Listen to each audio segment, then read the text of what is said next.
hello there. Get my shirt on. I said, well, as you probably already know, I'm a whole bunch of different people. Well, I'm one person who does the jobs and projects and creativeness of several people. But anyway, I was trying to say, what shirt do I wear? So I just kind of randomly went into my closet and reached for this one. And it's kind of nice. I probably haven't seen this shirt in 10 years or so, maybe more, 20. Anyway, so yeah, I'll wear this shirt today. Well, who's Richard? So I'm Richard Del Conner, the record producer, you know, as opposed to Coyote, who became the Coyote, and became the Hippy Coyote, who became the Kung Fu Cowboy. Well, I'm still a Kung Fu Cowboy. All I do is put my hat on when I'm recording. But now I'm actually releasing an album as me, well, Richard Coyote. It was a cassette I stumbled on. I'd recorded a few songs, you know, after moving to Utah in 1990, well, December, so really 1992, but December of 1991. And anyway, I wrote these songs in 1992, maybe 93 too, but this tape I think was copyrighted or said it was finished in 1993. So I might have written them in 1992, recorded. Anyway, point being is, these were the first couple of years I was in Utah. And this is a kind of a long story. And, oh, by the way, I think I wrote myself an intro. What was my intro I was supposed to say here? Richard Del Conner here with another Shaolin Records podcast. I was going to say episode. Richard Del Conner here with another Shaolin Records podcast. Is that good enough? Anyway, let's see, all copyrights maintained. Nobody ever says that, but I don't know. Hopefully there's never going to be a problem in the future. Anyway, what are we doing here?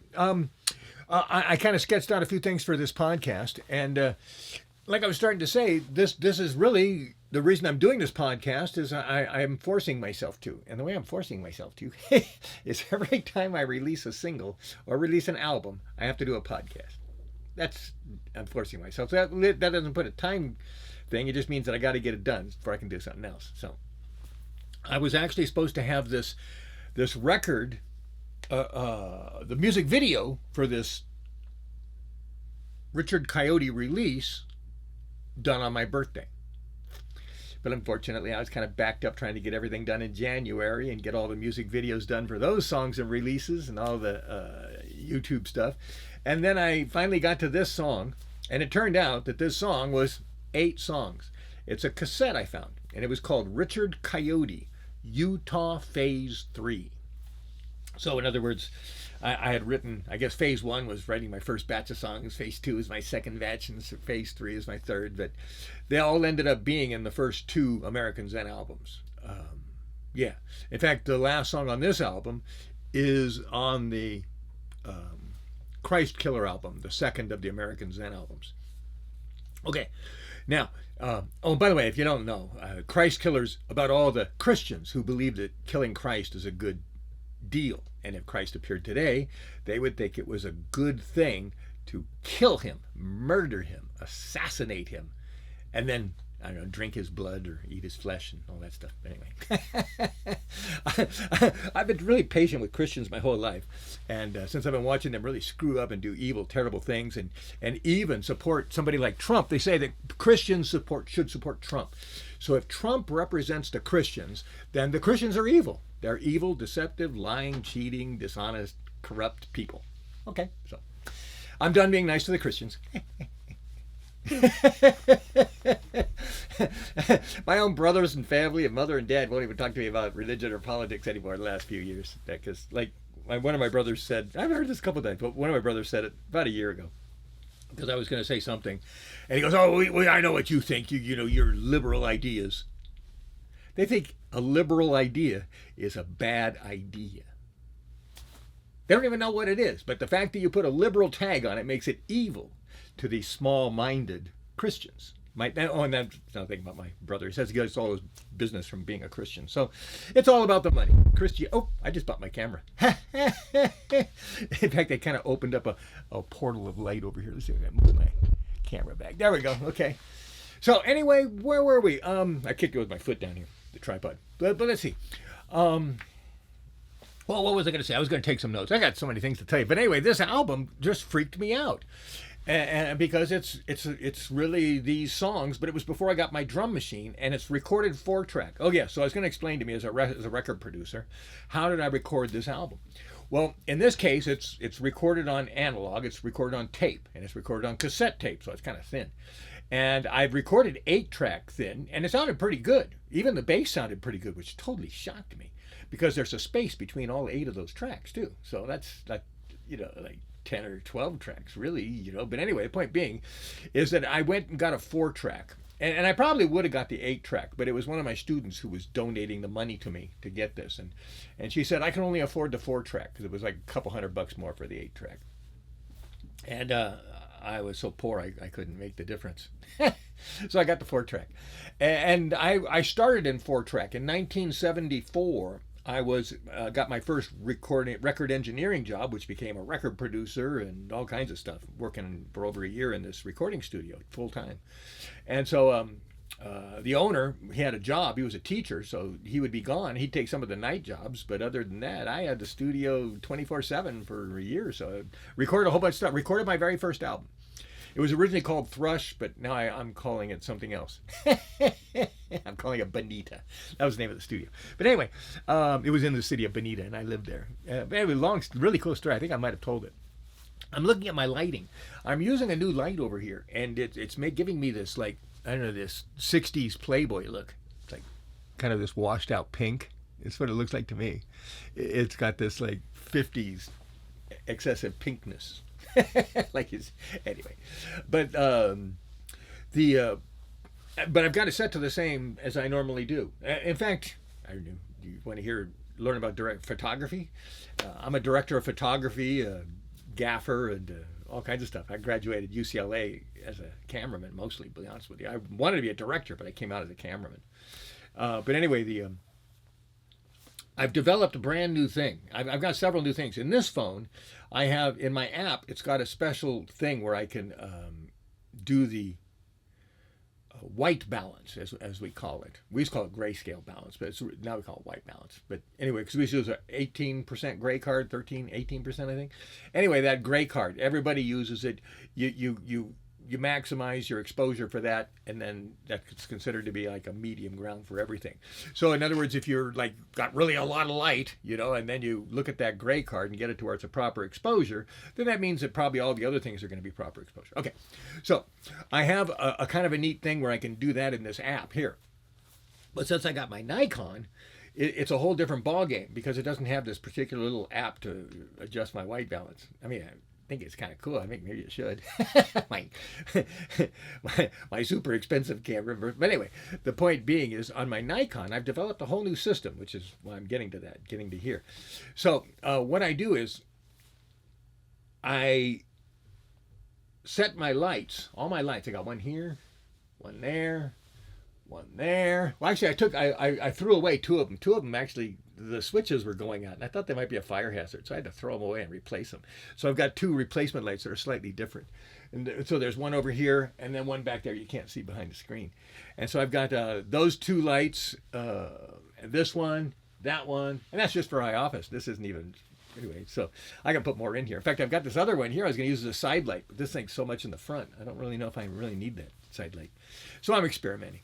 But anyway, I set the, what I do is on my Nikon and on these, well, it's really the lights. I set it all on the lights, so I don't do white balancing in the camera anymore. What I do is I set the lights at 441 kilohertz, or 40, anyway, or yeah, so 441 or 444, 440, actually, it kind of, but anyway, the point is that an incandescent is about 33 or 3400. And a outdoors is about 5,400, maybe 55 to 56. But anyway, and so right in the middle there is 44, and I decided to just go with that. And so yeah, it's so that's what I do. I just color balance by setting all my lights all over the studios and in the there for my kung fu classes. And now in here in the Club Coyote, the lights are all just all over the place. Color balance doesn't matter anymore. But anyway, where were we? I was telling you a story about the album. So anyway, the album, real fast. I should have brought the album cover in here or something. But anyway, the songs are all really significant because, well, am I going to cut in some music into this thing anyway? So maybe I'll just walk away and leave a dead spot and go get my album information. Hold on a second. Well, actually, do I even have it right here on my desktop? I did. I've been clearing off my desktop because my iPhone storage is full, and I don't want to pay $10 a month because that's $100 a year, and that's still a lot of money for me. So I really don't want to upgrade my iPhone. So I've been trying to delete all kinds of stuff here, and no, I don't see it on here. So I might have deleted it. Hold on. All right, maybe there was a musical background there, right? I edited that out. But anyway, I had to create this notebook. And it says up here at the top, artist Richard Coyote, because this is a brand new thing. It's not like I already have enough names, you know. I'm Richard Connor, Rich Connor, Richard O'Connor, Coyote, the Hippy Coyote, Kung Fu Cowboy. Then I'm all the members of American Zen. I'm the drummer, Steve Hickson. I'm the bassist, Tom Calder, and I'm the lead guitarist, Rory G., which is kind of like Ray Gallagher, because he's one of my heroes. Anyway, oh, here we go, if you can see it. There's the album cover. So this is not the music movie. This is for the record. Okay, so I had to make a different cover for the music movie, but this is the album. Although I don't know, I got to combine everything. It's too confusing. Too many notebooks all over the place. It's hard for me to even just get up the gumption to get in here and do one. But anyway, where were we? Oh, I thought I printed all that stuff. Well, let's look at the album cover. That should tell me enough. In fact, I made the album cover purposely with all the song titles over here. Now, why did I do that? I did that because you cannot buy the songs individually. In other words, the first song is called Quiet Army. So you go, hey, I want to go listen to Quiet Army at Spotify. You say, yeah, I can find it. Well, it's actually one of the songs in here. And so this album in itself is one big song, which is really 8 songs all crammed together under a different title. So in order to actually find the songs, you got to listen to the whole movie. And I kind of made it that way purposely. I started to try to edit them out, try to edit the shorter versions and make individual music videos, but I realized, no, that's why I built the whole thing. It made it so difficult. I put all of the songs in one big line in Premiere, my video editing, and then I just built all the videos like that, you know, because some of the pictures and stuff could go over here to this one and then go to this one. So I built the whole 8 songs, you know, songs in their order that they're on the album. I laid them all out, and then so you're watching this right to left. I'll watch it the same way you are. So in other words, and you're watching this, you're listening to the music, and you're watching the videos that I made, and the whole 8 songs. I did it. It took me several weeks. I'm not very good at marketing, and I don't have a manager. Sometimes I talk about how things are easy. Sometimes they say they're hard, and then people say you shouldn't tell people they're hard. You shouldn't tell people they're easy. It's like, I'm just telling you the truth. Sometimes they're easy. Some of my projects are easier than others. This was a very hard project. Now, why was it so hard? Because I have only now made this my second. I remember I'm making 3 movies. My first movie, which I wrote in 2022, which was, what was it, 28 songs. And, well, not all of them were written that year, but most of them. And then 2023, with a couple more songs, I and Scott Carahadian filmed it. We built Club Coyote, and I did concerts, and I do 2 or 3 at a time, and that way I could practice, and we'd change the lighting and change my wardrobe and stuff. And I'd even if we were doing 3 songs in one day, I'd still sometimes change my wardrobe between each song. So it was just kind of really neat, and so they're all look like little individual concerts, and the lighting is totally different in every video. So that was supposed to be my first movie. Now, Scott said he would edit it. He did a lot of work, and he kind of put things together, and he chopped it up, and I kind of chopped it up on my phone, and I thought I got a little faster and got a little more done than him, because he knows a lot more than me. I want to be respectful of him, but he couldn't finish it. He couldn't finish the movie. It was just beyond him. I waited. He said he would do it by this date. And it didn't happen. Yeah, I waited. And he said it'd happen by this date. Yeah. Well, how about by your birthday? And he didn't. So I finally kind of realized that, okay, I'll take over the editing. I said, Scott, okay, don't worry about it. I'll take over the editing on this movie. And because I want to stay friends with him, and I'm not paying him money. You know, we're partners. I'm giving him big percentages of these projects. more than you'd normally get in a movie or video project, because I'm trying to entice him to promote and be a part of it. But unfortunately, carrots don't really improve people's performance. They're either going to do it for their own anyway, here we go. So that movie's not done. That was supposed to be my first movie that I made. I wrote, directed, produced, edited and put out, responsible. That was going to be my first movie that I just totally hands-on built from scratch. But it's not finished, so that's not my first movie yet. And that one's called Kung Fu Cowboy at Club Coyote. Great, 28 songs, 28 music video, live performances. But anyway, so that one's not done. Okay, so my first movie is going to be what? Well, did I tell you about it? I was supposed to tell you about it. The Oboy music movie. I ended up making all the videos for that. Decided, hey, let's put all these videos together and call it a movie, because I made them for every song, not just the hit songs. So the Oboy music movie kind of became my first movie. That one was kind of individually made. And so, but I haven't released it really. Well, kind of. I did upload it to a couple places and got a couple of buttons so you could click on it, process a credit card, and actually download it. In fact, the movie was so big that it comes in two parts, because my distributor won't let me put that big a file up there to download. But it worked, and I tested it out. So anyway, that really is my first movie, which I'm kind of trying to take credit for, but not really announcing it. I don't think one single person's bought it. So is this my first movie? I don't know. They're both kind of my first movies. But anyway, this one, I had a little more confidence because I'd figured out how to do things than the last one, which was supposed to be just a lyric videos. That was it. I was just going to make lyric videos for the Oboy record. Oboy. And the artist is my legal name, Richard Del Conner. I figured, this isn't working. Nobody cares if I'm the Coyote.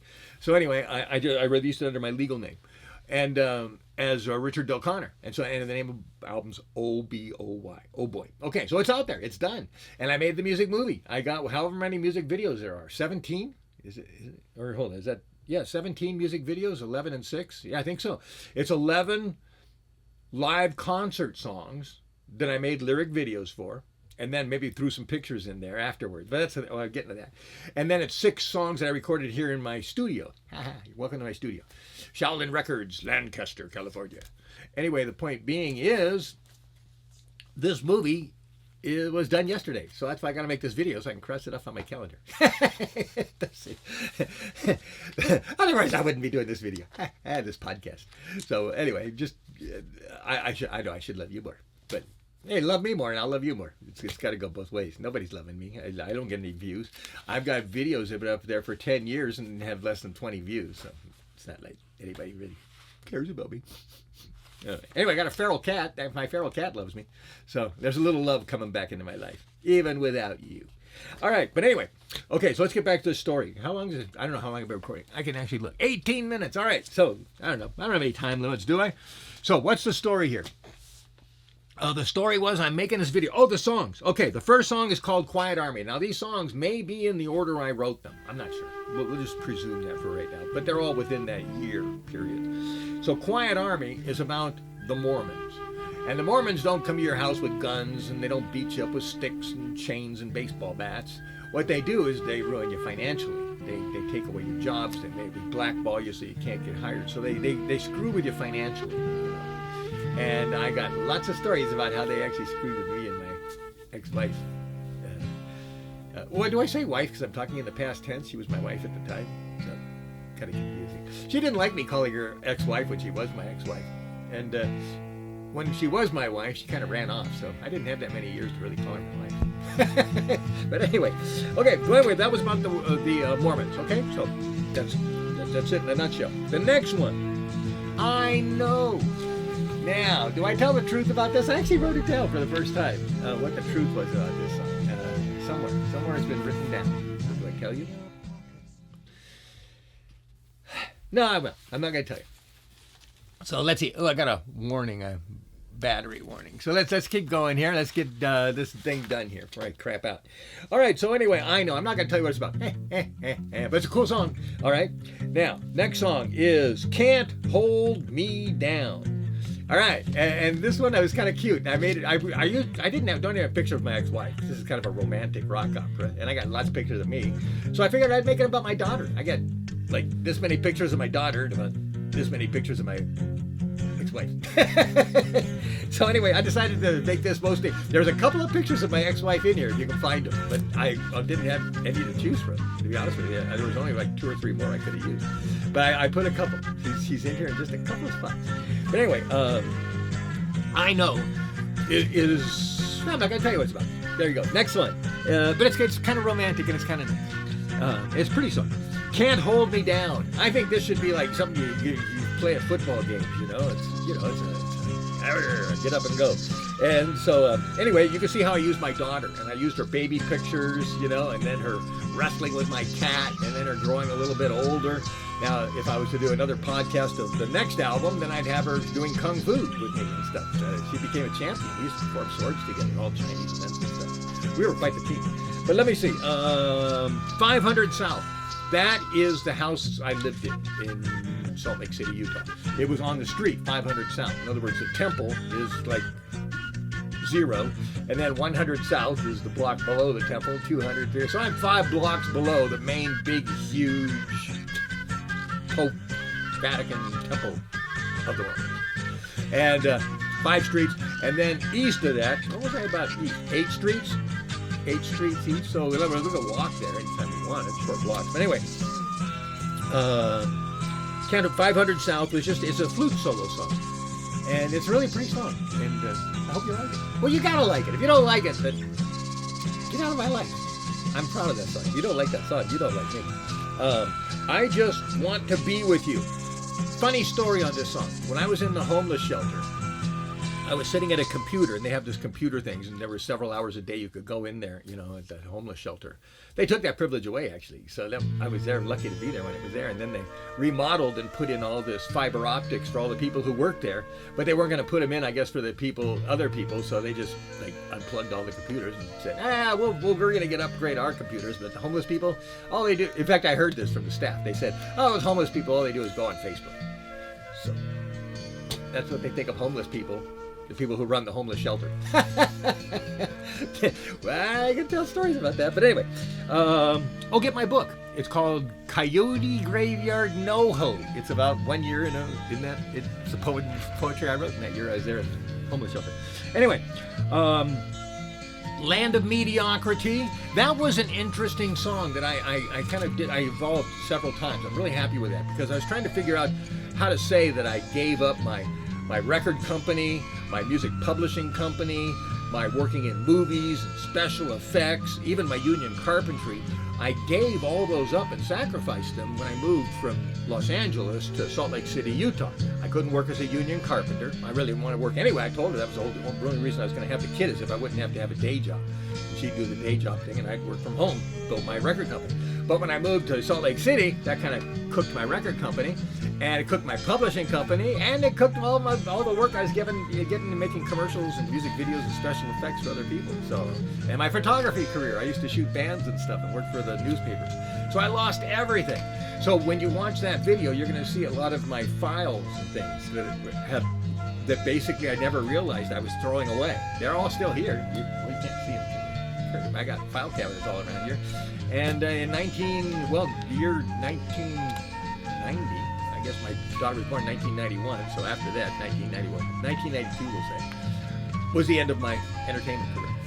Okay, but let's go. So anyway, I throw stuff in there to kind of point that out. Let me see, where were we? Great Salt Lake is an instrumental, and I wrote that because I needed something instead of bourrée, because I was performing in clubs and stuff on flute. And it was nice because I could just perform any time between bands and stuff. I'd go up and perform, and I could play bourrée, that was it. So I played solo. So anyway, then, but I said, I gotta write my own song. So Great Salt Lake is the song I wrote, so listen to that. Hope you like it. And then the last one, which is kind of poignant. It's called Just For You. And I wrote it to my ex-wife, trying to get her to come back to me. And won't go into the details because I honestly don't know them. She did whatever she did, and I don't know all the things she did. But I knew she did things that she wasn't supposed to do, and our marriage went kaput. So we did that. And so anyway, I didn't do anything except maybe moving to Salt Lake City. That was my mistake. In fact, one of the problems was once I went there, I couldn't make any money. So she had to make more money. The pressure was on her. And so once she thought that she was supporting the family, she thought the dynamic changed, and now she didn't respect me, and she thought she got to make all the rules. She got to keep the money, and she got to do this. And it was like, wow, you know, our life, our marriage was destroyed by her making money, or at least making more money than me. I wasn't making too much, you know, teaching Kung Fu then. Well, actually, it took a year or so to even get money teaching Kung Fu. Anyway, so yeah, I lost her because I lost my money. Didn't see that coming. Well, her mother did tell me she was a gold digger, and I thought, no, she really loves me. But her mother knew her better than I did. So where was I? Okay, now the CoyoteRadio.tv, I'll probably post something. I don't know, maybe I'll post some partial videos. I actually was able to cut off the beginning of the video and make it as just one song with an introduction, you know, and maybe I can post that as a sample. So CoyoteRadio.tv, keep going there regularly anyway. I'll always kind of post my new material there when I get the hang of it. And RDC record producer. Oh, this was recorded on a four track. I told you about that. I started that a minute ago. It's cassette tape. So the cassette tape's going by. Here's the cassette tape. You know, it's one big plastic thing, but it's got 4 little record heads. It's recording 4 different times. It can record 1 or 4 at the same time. Well, maybe not. I don't know if that's actually capable of it, but it could be able to. But anyway, so I would record one time. I would come through and record the acoustic guitar, and then I'd come back through again and do the acoustic, or actually I'd probably do acoustic and the vocal, you know, maybe do them both, and then I'd come back and do because I was doing the flute. How did I do that? Anyway, it ends up being 2 acoustics with vocal, and then 2 flutes, and somehow the vocal's in there. So how I did it, I'm gonna have to analyze each track, but they're all 4 tracks, and there's no overdubs or enhancements later. That's it, 4 maximum. Now I do know tricks of bouncing to where I can increase the trackage, but I didn't on these. You'll hear, there are only 4 instruments, 2 guitars and 2 flutes, or with maybe a vocal in there. That's it. But it's cool. It's really cool. It's me. You know, if you like this album, you like me. If you don't like this album, don't come back. This is 100% me. Okay, so anyway, where were we? First year in Utah. That's it. Okay, we'll leave it at that. There's a podcast. I had to do a podcast about the release of this record. And what I say the name of this record is, it's called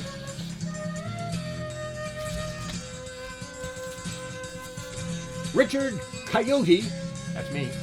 It's on my son's birth certificate, I think. That was my Native American name. They only know me as Richard Coyote, so if I told them who I was, Richard Delconner. But Richard Coyote is what they call me. So anyway, Richard Coyote was my artist name for, I don't know, half of the 90s. And the name of the album is Utah Rock Opera. And the movie is called I'll have to do another podcast. We'll do that. But I just finished it yesterday. So that because I had to do a music video, it was all 8. It ended up being a little movie, so it took me like 3 weeks to do it. Oh yeah, I'm supposed to say how easy it was. It was so easy. What a lie. It was so hard. So hard. I didn't have anybody to call. Even Scott, couldn't answer a lot of my questions. So I just had to stumble along and figure things out. And had some really intense revelations, workflow and how to do things in Premiere. So by the end of this project, I really learned a lot. I learned a lot and experimented with workflow. So, see what I do next. Anyway, Richard Delconner here. This is the Shaolin Records podcast, and go get that record. Okay, it's one song, but it's really a record. I don't know what they're going to price it at or whatever, but you can. But it's Richard Coyote is me as an artist. So find Richard Coyote, and hopefully you'll find me. All right, see you. All right, here we go. 1, 2, 3, 4. 1, 2, 3, 4, 1. A car pulls up, blasting its rap. There's an uneducated sounding gangster spewing out his hateful crap. His cuss words are blatantly shared by the unhappy looking blank stare, polluting the environment, but he's never cared. Where the people thought, oh my, he's a good boy. Nope, this guy won't hear that. He's chosen not to press. He wants to annoy, which is what it seems to me rap is all about. It's disgusting to any civilized person. Rap is for angry, resentful people who like to cuss and shout. They piss into the wind, their verbal urination, narking up their territory, until the next visit to the police station, where they always keep a cage to put them in, with all the other violent offenders and mental illness. There's a lot of angry people raised by whores and fools, spending every day of their life displaying how useless they are as people, with their parents with their pants below their ass, inviting you right in. They are with their pants below their ass, inviting you right in. Their words stink like their rear view. Their belt they haven't learned how to tighten. Sometimes they're suicidal, with shoelaces dragging behind, hoping to be a statistic as they trip on their laces, falling down as if they were blind. Some may find their peace tumbling down the stairs. Some, ready? 2, 3, 4. Some may find their peace tumbling down the stairs. They died for looking stupid, but hey, nobody really cares. When you, okay, 1, 2, 3, 4, 1, 2, 3, 4, 1. Sometimes they're suicidal with shoelaces dragging behind.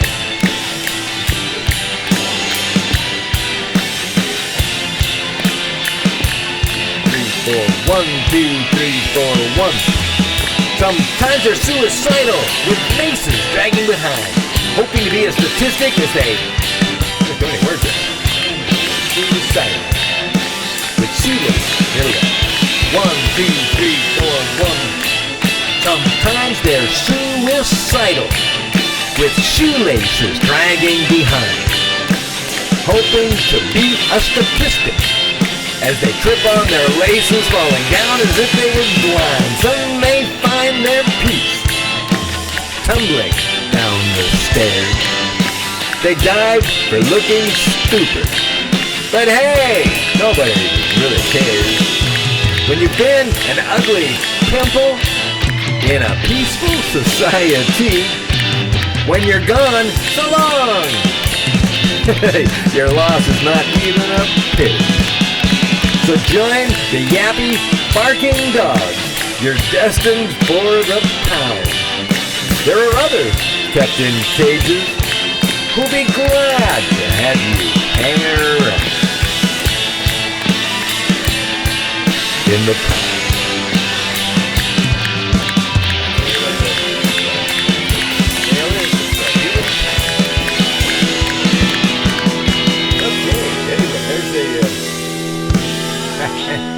Hopefully I can inspire a few people to stop looking so stupid.